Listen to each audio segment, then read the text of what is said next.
Okay, good afternoon. I'm Kevin in C Log. I'm Celia Guomian. I'm Alpha Tao He. I'm Timmy Komaki. Okay, today we are going to discuss about an essay we have just written a few days ago.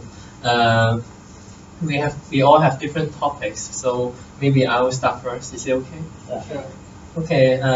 My topic is about whether if technology have benefit to us or undermine our life. So it's obvious everyone will think that technology always help us in our life, but in opposite, I think that technology has undermined our life. I have three main points to talk about to support my idea. Firstly, I think technology promotes collectiveness. Second, I think it weakens the spiritual and physical, psychological development of human. And thirdly, it creates some unpredictable drawbacks. So move to the first point. Technology have helped us to have an easier life and make it more uniform. According to Carl and Tracy in 2009, they think that technology have made life become robot-like life. What they mean is that we live in a way which we don't need to think. Everything is done in the same way. So we have less critical thinking skills because we don't use it as long as before, and also we have low innovation ability. And secondly, the second point is what I mean weakening spiritual and psychological development is that it become more easier to get things in physical after technology development. Everything can be produced in large scale, so materialism is easily being promoted in nowadays. And some tradition is often forget, and some maybe because some traditions are very modern people think it's worthless and very complicated. And also, foreign cultures may easily penetrate in some area, and then it becomes mainstream easily because it seems this is more modern, and therefore the culture and the spiritual development of some places is weakened.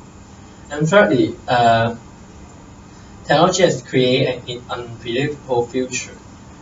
According to Michael in 2011, he wrote that it is impossible for humans to sustainably modify nature. Another scholar from UGIS in 1971 said that technology just gives an illusion to humans that we are excluded from nature and control nature. What they both support is that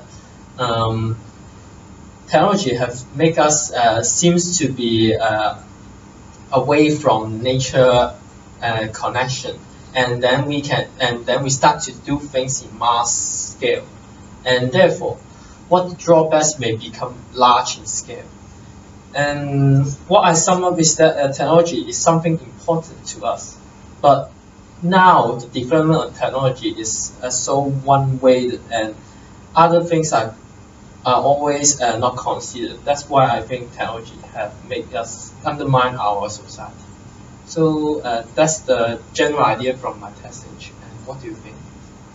I take your point that technology makes collective.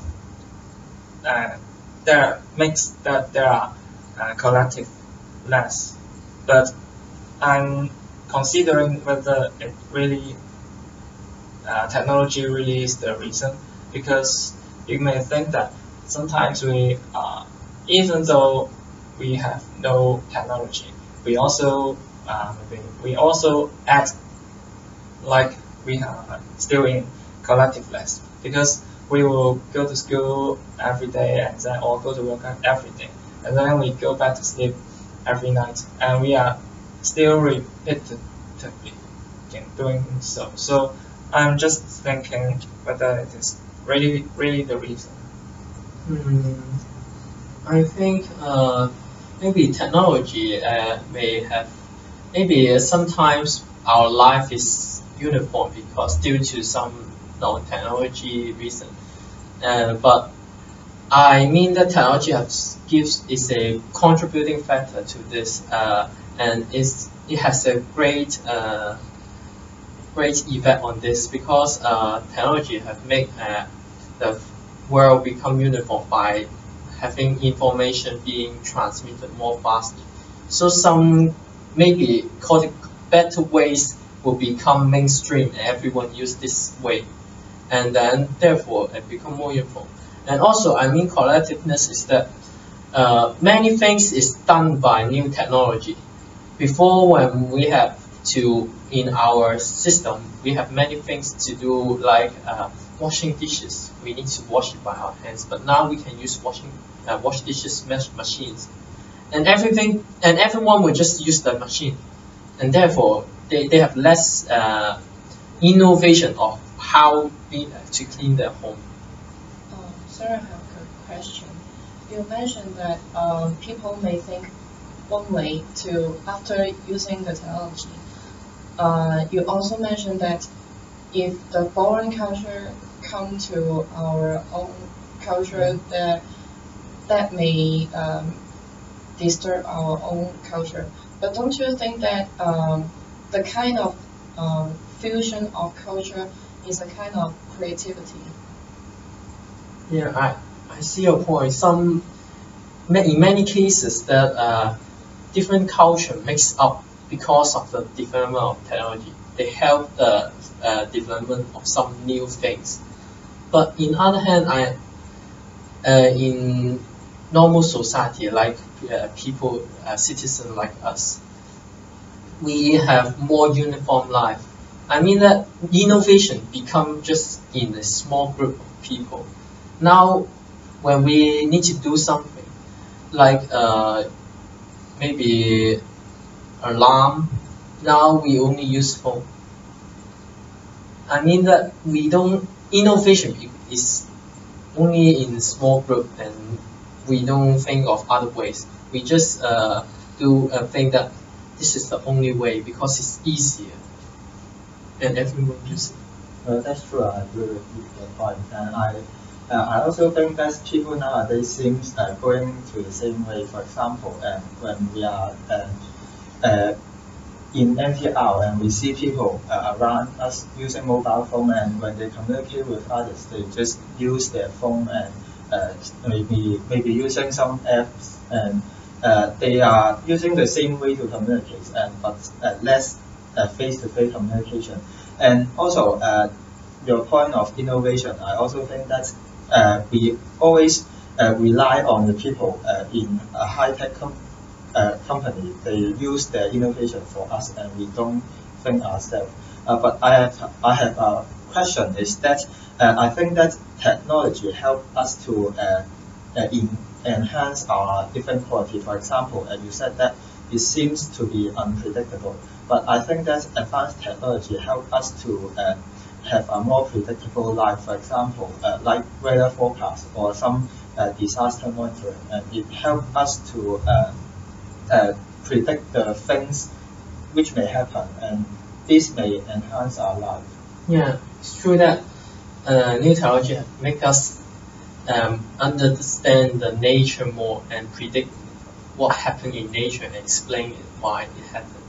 But what I mean is unpredictable is that we don't know whether what we done to nature will have what drawbacks to us. For example, like global warming that we all know, it have never happened before maybe, but so that therefore we have no such evidence or very sure what if global warming will bring us. There's many very disastrous forecasts or some calculation happen in some scientists, and this also justify what I mean, that it can be a very great drawback, and also it's unpredictable because no one's sure whether this will happen. Okay, maybe it's time for the other one to talk about separatism. So maybe let me to introduce my passage first. I've watched a film called 1984, talking about a story, a country with only obedience and surveillance, and that which had been a problem, and I started to think how to solve this problem, and therefore I evaluate about privacy laws. Privacy is the right to be their own in definition, and my thesis is that there are privacy laws are key elements for a fair society by giving people basic respect to their thoughts and actions, protection to their property, and also incentives to create innovative ideas. My first point is that people equally and independently have the right to act and think, which needs protection from privacy laws. Mill in 1859 stated that the right is justified as self-protection. Privacy laws help keep our own decision in secret as privacy to prevent possible harm. The second point is that private property, which is the fundamental of our society, needs protection.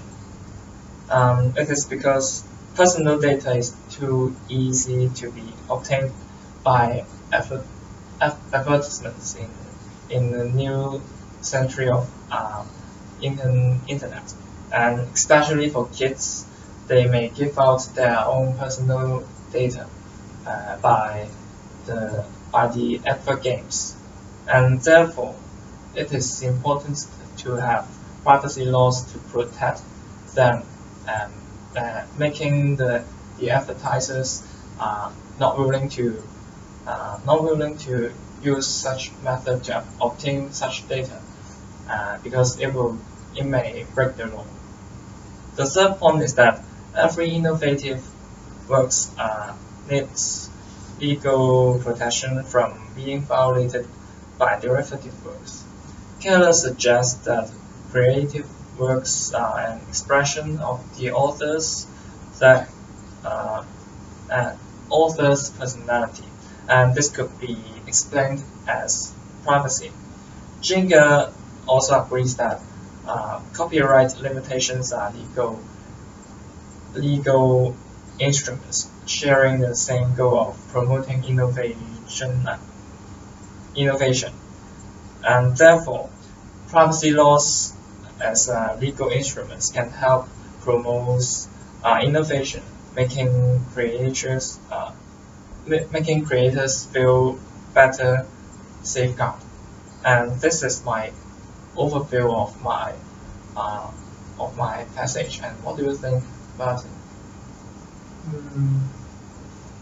I see many points about privacy law is very important in your passage, but sometimes when privacy laws are easily being overused by some people, like some public people or government agents or some data, which if they are given out, or they will benefit the society very much, and it's not good to be always keep secret all the time. So why this law maybe is may have generate some inequality? Why is it so important? It seems that your meaning public interest in your point, Evan. But in my opinion, that privacy should not be sacrificed for public interest because it may bring severe consequence. Let me give you an example. Is that about the electronic medical records? The electronic medical records could be used to evaluate the benefits and risks of drugs and also medical therapy, which is beneficial to our society. But the records might obtain patients' private data and can be exchanged without permission. And however, many organizations may treat their the patient's data as if it were their private property, and they often sell it. And another thing is, as in 2009 also suggests that this cannot be completely resistant to threat. This shows that if we do not have privacy laws and we just consider public interest, then it may be very dangerous to everyone, and it may not suit our expectation to public interest. But at first, the privacy laws add character to strike a balance between public interest and also privacy. So balance is important.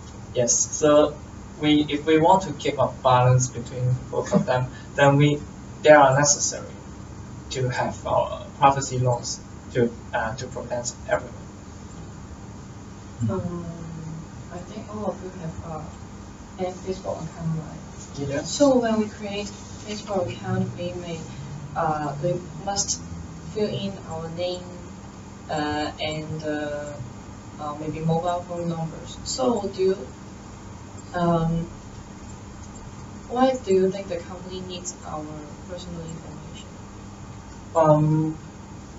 I think, in fact, many companies and many institutions needs our personal data, because we may have to record down everyone's identification, because maybe sometimes you use a service, they want to know who are you, to avoid being overused the service. And another thing is they may want to contact you if there are any emergency or any inconvenience. For example, if the service is not available for a time, then they can contact you through maybe email or phone number, and you can know the instant information at that time. So this is why we sometimes need to give out our personal data. Well, as you say, there are many companies using our personal data to promotion of advertising, and if the privacy law is stricken, and then many companies may not use the personal data to do promotion of or advertising, and I think it may affect the economic development of many companies. And do you think that the privacy laws may sacrifice the economic development?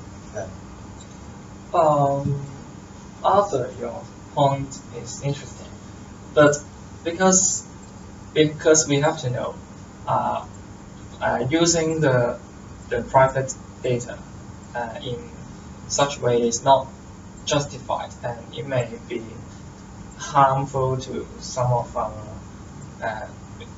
it may be harmful to others, and therefore we should not encourage such action. And for the economic effects, and I don't think we should consider it too much, because I believe that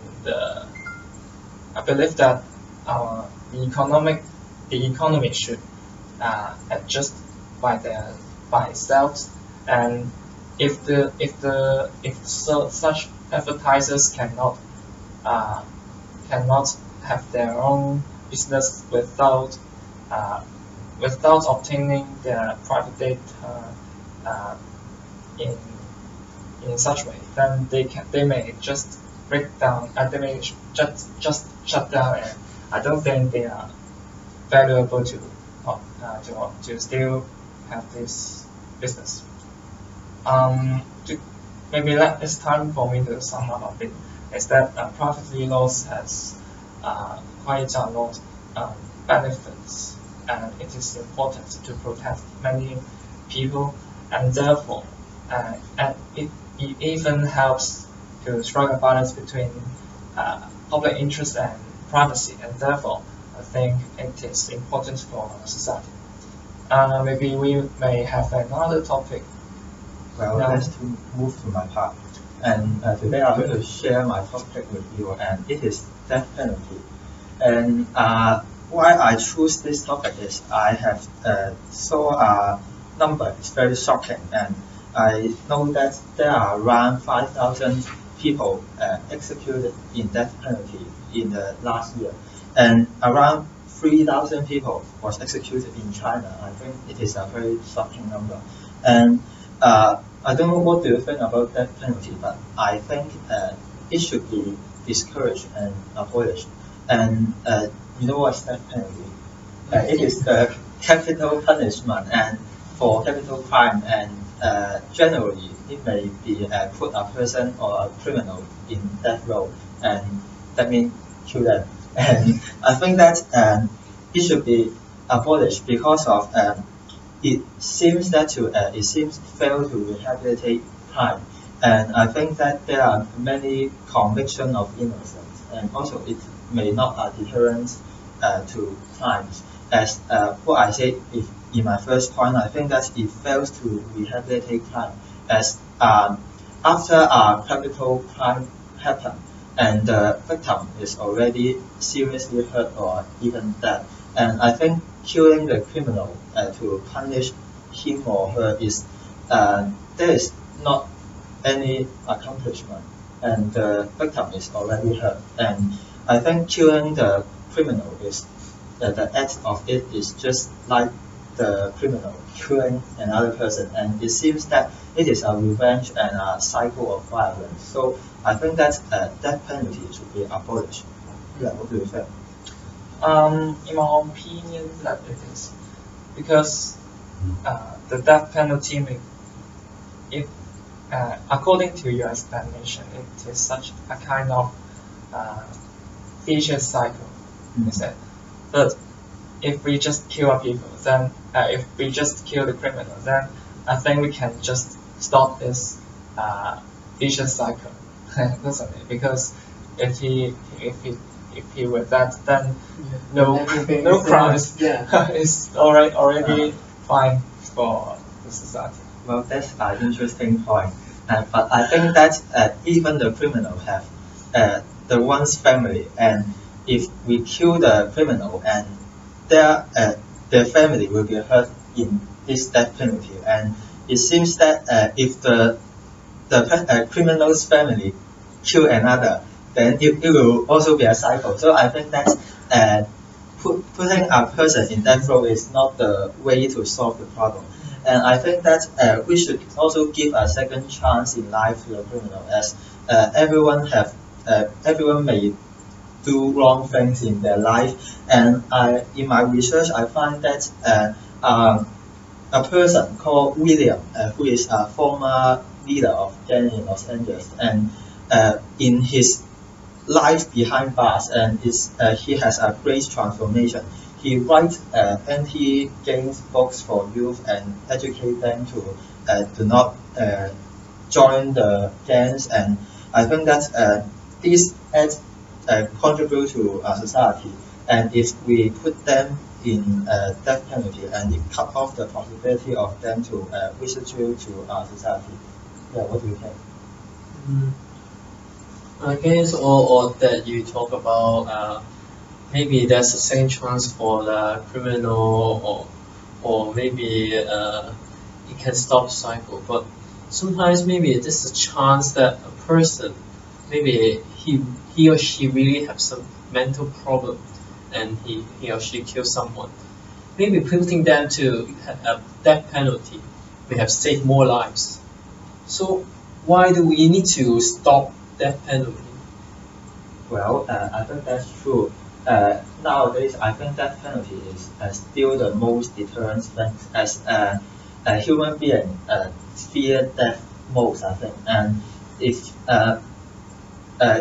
but I think that, as you say, many criminals, when they commit crime, they are only depends on the emotional force at that time, and they may not be rational. And I think that death penalty is not a way to deter their crime. And also, I find that there are many conviction of innocence, and according to Physical, and there are about 17 era of death penalty, and in a book called in Spite of Innocence, and the author discussed over 400 cases of wrongly convicted, and it seems a very terrible number. And you know that if a person is killed, and it is an irrevocable mistake of the legal system, and people may lose their confidence to our legal system. So you mean it's maybe having made death penalty have killed more than the chance that I talk about. Yeah, there are many people maybe who are innocent and bad. But Yeah. yes, but do you think because it may just need a better investigation before executing Yeah, that's true. death penalty? Many traditional religions have agree of death penalty. Maybe we post stricter laws or use it more not often would be a better choice. Well, I think that in nowadays, and the legal system seems to treat a person who is rich and guilty better than a person is poor and innocent. And I found that in 1924 there were two persons who were convicted as murderer, but at last they hire an experienced lawyer and defend their conviction. And it seems that they are rich and they can hire a better lawyer. And if people are poor and they may not have the chance, and at last it may occur conviction of innocence. And I also think that death penalty is not the way to prevent crime occur. And as what I said before, the criminals are irrational when they commit crimes. And it seems that using culture to reduce the occurrence of crime is better than using strict law. And according to my research, I find that when I compare Hong Kong with China, and as we know, Hong Kong do not have death penalty, but we have a lower crime index than China, and about 20, but China is about 30 crime index. And I think that is because of in Hong Kong we have a correct value by our civic education, and we have a better culture in Hong Kong, and we have a correct value to do things, and we may not. I think that's the reason why the crime index is low in Hong Kong. I also agree to your point that the death penalty should be discouraged because the purpose of putting the criminal into jail is not to punish them, but to teach them the right idea and the right thing. And I think the criminal should seek for the forgiveness from the family of the victims. So if they are killed, they cannot ask for forgiveness. That's true. That's also the point that why I think that penalty should be discouraged.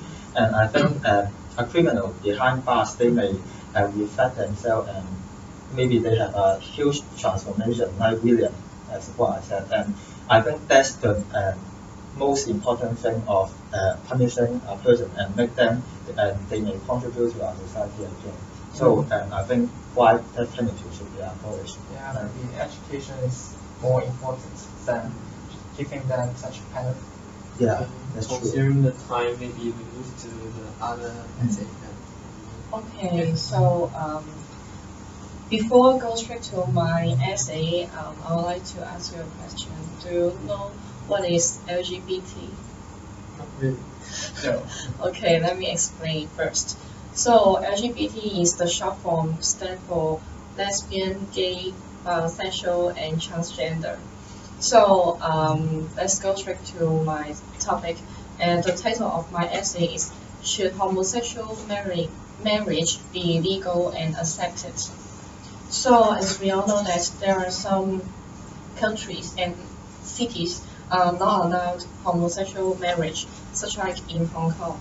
According to Marriage Ordinance, Chapter 181 of the Law of Hong Kong, 1971 defines that marriage must be a voluntary union for life of one man and one woman to the exclusion of all. So I think it's a pity that the lovers cannot get marriage. So I think homosexual marriage should be legal and accepted by the public since it can create social harmony, it can protect the fundamental freedom of LGBT and as well as to show our respect to them. So for my first point is that homosexual marriage can create social harmony because there are many supporters and opponents of this law. According to Long Mui poll 2013, in Hong Kong, the Liberal Party raised a demonstration in Wan Chai. It aims to get citizens' signature to oppose the law. Although the case in Hong Kong seems so peaceful, however, in other part of our world, it's not the same case as Hong Kong. Because according to Europe News 2014, there is a violent conflict in Paris to oppose the homosexual marriage law. I think it is a quite extreme case in Paris. So to solve the conflict between the supporter and the opponents, I think the law should be enacted. So, so how can the public to accept this law? According to Carroll 2010, high educated people will accept the homosexual marriage in a greater extent. So we can solve the conflict by educating the people. So for my second point, I think the freedom of LGBT should be protected because according to Human Rights Law Resources Center Limited 2009, marriage should be treated as the basic human laws of fairness, equality, dignity, and respect. So we should protect the fundamental freedom of that particular group of people. Maybe many people would think that the sexual orientation of the children may be affected if the law is legalized. But according to Pawlowski and his colleague 2006, they found that there is no significant difference in gender development among children from homosexual family to children from normal family. So that's all the main point of my essay. So do you have any question? Considering your first point about social harmony, in many majority religions like no matter Orthodox or Islam or the Catholic, they don't agree as same-sex marriage. So will passing this law create even more conflicts, I think? Will this happen? It might be the case that you expect because as I mentioned that highly educated people may have a better acceptance to this law. So if we can educate the people well, I think it's not a problem. Well, I take your point, but I personally also object the homosexual marriage. But another thing I want to talk about is you mean equality, and you treat them as normal people. But I'm just thinking whether they are still normal people, because in biological aspect, we are we are birth and we are born and we are not expected to We be are born to homosexual. like the opposite sex. Yes. This is so bad. It seems unusual and not natural. And if you mean we can educate people to accept homosexual sex, then why not educate them to become not homosexual, etc. Well, I think love is a kind of emotion and feeling, and it is inborn, so it cannot be modified by education.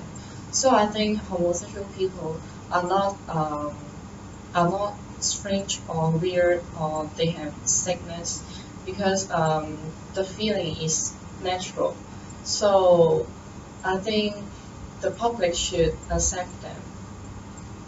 Well, as you say, you find that if same-sex marriage, if they have children, and the children may not affected by their parents, but do you think that if the children have a same-sex marriage parent, and it may affect the mental growth of the children? And also, I think that apart from biological aspect, I think in moral aspects, is it possible if more and more people have the same-sex marriage?